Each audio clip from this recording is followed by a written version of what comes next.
Boys, girls, and everyone else, welcome back to another Destiny Rising video. In this one, let's talk about what we can infer and what we know for sure about Season 2. Now, again, I think there's a little bit of a drought going on in game for Destiny Rising, and truthfully, I'm going to be totally honest, I'm still not a sponsored content creator, nor do I foresee that being a thing in the future, but I think that's okay. And we're going to talk about why in this video right now. So, if we jump into the game, obviously the next big draw is going to be Maru. I think that we are going to probably assume we're going to see similar events like what we saw with, where is it? The Hell Heist upgrade. You can see I actually did max out Hell Heist. I keep calling her that, Hell Heist. Just because I absolutely love her playstyle, and that I think she is just exactly what I was looking for in this game. So I feel really good about that choice. Maru, on the other hand, is the exact opposite. And now this is the first thing that we can sort of infer from this season 2. So if we go to the current season, you know, we can infer that we're going to be getting a totally new look to this whole tab here. So we're probably going to be getting a new crest, if you will, with giving us different buffs, new engrams, new quests. All these things are going to be brand new. You see that we do have a few more days left on this. So if you do want to go ahead and max out your Daybreak, go ahead and do that. Win against other players with new exotic Shadow Shaper cards a total of 10 times. I don't even know which one I have that's new, but I apparently have one of 10. Clear master difficulty activities in the season's challenge mode a total of 5 times. And that's all I need to do. Wow, so I only need 2? Is that right? No way. Yeah? Okay. I feel like I'm missing more than... Yeah, I'm missing 9. Anyway, I'm missing 5. Excuse me, math is hard for me. And then obviously we're going to get the new season of whatever, engrams. But again, going back to this, we can infer that the new season-long flavor of the month, if you will, is going to be Void. We can see the cycle is kind of predictable at this point, where it's going to be a Void, Solar, and then Arc. So we just got done with Arc, and we're going to probably go to Void Solar, I would assume, and then we'll probably go to Void and then Void and Arc together. So with that, again, Maru is a very, very interesting character considering how dramatically different she is from Hellhest. Hellhest is a precision character that has a ton of support, whereas Maru is, I'm assuming, going to be defensive because she has a big shield. At least she did in the alpha. But she's basically all about just explosions, right? So we have the shield, but then she also has a single grenade launcher, then a big grenade launcher. So it's gonna be really interesting. And obviously we can also infer then that heroes that have the spread mechanic are going to be doing well. Like the grenade launchers. So the grenade launchers are probably going to be, I don't want to say meta, but definitely something you're going to need in terms of the Shinkas. So who already has them if you don't want to pull on the next hero being Maru, which again, I think for the majority of people, I know me personally, I'm going to firm pass on Maru unless she is dramatically different than what we saw in the alpha sneak peeks. I don't think there's any bit of that kit that is pertinent or excites me as a player. So I'm personally going to pass. If you like the idea of the explosions and the multiple grenade launchers or whatever, like the single grenade launcher and then the actual grenade launcher, or whatever she ends up having, then go for it. Obviously, she's going to be really good for a whole month, which is awesome. But the rest of us, if you're not interested in Maru, what can you expect and who should you be kind of leaning on for this month? Because it's going to be a rough month for the rest of us. Wolf is a good option, right? He does have the grenade launcher. He has spread. He also has a pretty solid auto rifle. So he is a good choice as well. Kind of all-around balanced hero. And, of course, free-to-play friendly as all get out. Who else? Well, not many options. Ikora is obviously going to be a pretty good pickup because she does have double spread as well with her single grenade launcher, or light grenade launcher, excuse me, and then her rocket launcher. So I believe the toolkit for Maru, if I remember correctly, is light grenade launcher and then grenade launcher as the primary. So she has double of those. Again, I don't necessarily love Ikora. I don't know if there's basically anything else that has spread in it outside of Ikora and Wolf. Now, with that being said, some heroes actually do pretty good with spread, even though it's not their main sort of thing. For example, Yolder is actually really, really good at spread with her sword. If you're playing a controller, it's the left trigger, but the not main swing, the like more charged up one, it does launch, especially with this exotic in particular. It does launch. Let me see if it's right here. Heavy attack. Fling shrapnel that sets the ground alight. Heavy attacks are stronger with full energy. So you're basically throwing shrapnel at them, and it hits an AoE space. So it actually does really, really good when it comes to spread. Now, obviously, spread is tolerable with an submachine gun or anything with auto fire, right? Or the rapid fire rather, because you can also shoot out all of the Shinka's like orbs or whatever. It's very annoying. I can tell you who's not going to feel really good, and that's going to be Hellhest. Hellhest is not going to be feeling good at all as a precision. Although the linear fusion rifle, the Royal Contravene, is actually pretty good when it comes to it because it does do that like the multiple fires. You're just not going to be getting the easy resets because you're not going to be critical hitting anything.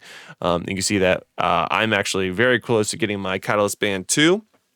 I just need to get 63 more exotic weapon infusion cores, and then I'll get Chain Lightning, which I don't know. Obviously, I don't have it yet, so you can see I have all the rest of the material. I don't know if that will spread with the Shinkas. If so, then holy shit, then she's going to be awesome for that as well.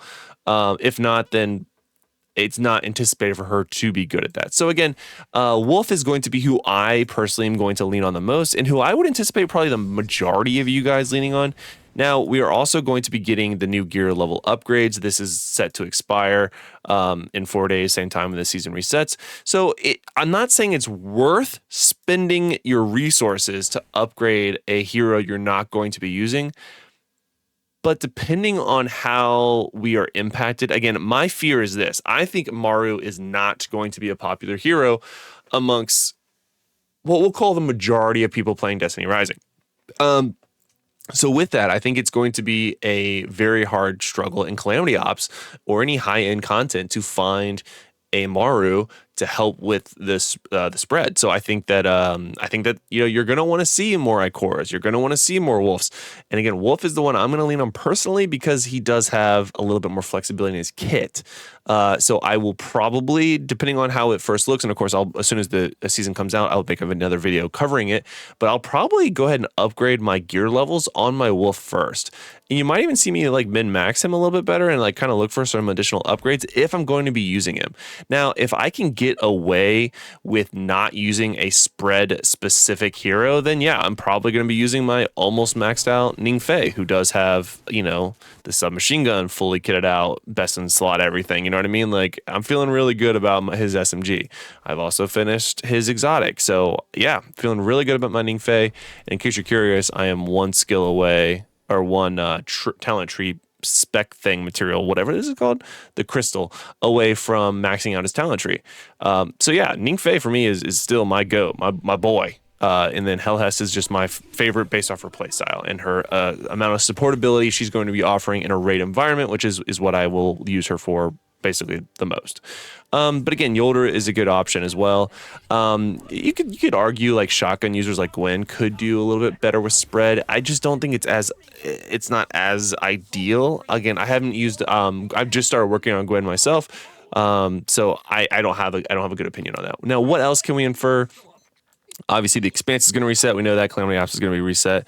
So there's going to be pretty obvious resets happening in Destiny Rising that we have come to know. Now, the Expanse itself is going to be very interesting. So the one is obviously going to be, we've had rapid fire for a while.